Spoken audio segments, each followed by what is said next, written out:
Srikakulam collectorate వద్ద anganwadi workers నిరాహార దీక్షలు రెండో రోజు కొనసాగాయి. ఐసీడీఎస్ ప్రారంభించి 50 ఏళ్లు పూర్తయినా నేటికి అంగన్వాడీలను కార్మికులుగా గుర్తించలేదని నేతలు మండిపడ్డారు. కనీస వేతనాలు, పీఎఫ్, ఈఎస్ఐ, పెన్షన్ సౌకర్యం అమలు చేయాలని డిమాండ్ చేశారు. 7 ఏళ్లలో ధరలు విపరీతంగా పెరిగినా ₹1 కూడా వేతనం పెంచలేదని ఆవేదన వ్యక్తం చేశారు. సమాజంలో పేద గర్భిణీలు, బాలింతలు, చిన్నారులకు సేవలందిస్తున్న అంగన్వాడీలను కేంద్ర రాష్ట్ర ప్రభుత్వాలు నిర్లక్ష్యం చేస్తున్నాయని విమర్శించారు. ఈసారి బడ్జెట్లోనూ అన్యాయం జరిగిందన్నారు.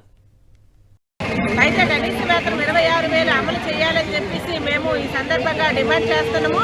అలాగే స్కీమ్ వర్కర్లందరికీ సంక్షేమ పథకాలు వర్తింపు చేయాలనేసి, అలాగే సుప్రీంకోర్టు ఇచ్చిన గ్రాడ్యుటీ వెంటనే అమలు చేయాలని చెప్పేసి, మట్టి ఖర్చుల జీవో వెంటనే అమలు చేయాలని చెప్పేసి, అలాగే లబ్ధిదారులకు ఇచ్చిన ఆహారం, నాణ్యమైన ఆహారం మంజూరు చేయాలని, అలాగే క్వాంటిటీ పెంచాలని చెప్పేసి మేము ఈ సందర్భంగా తెలియజేస్తూ ఉన్నాము.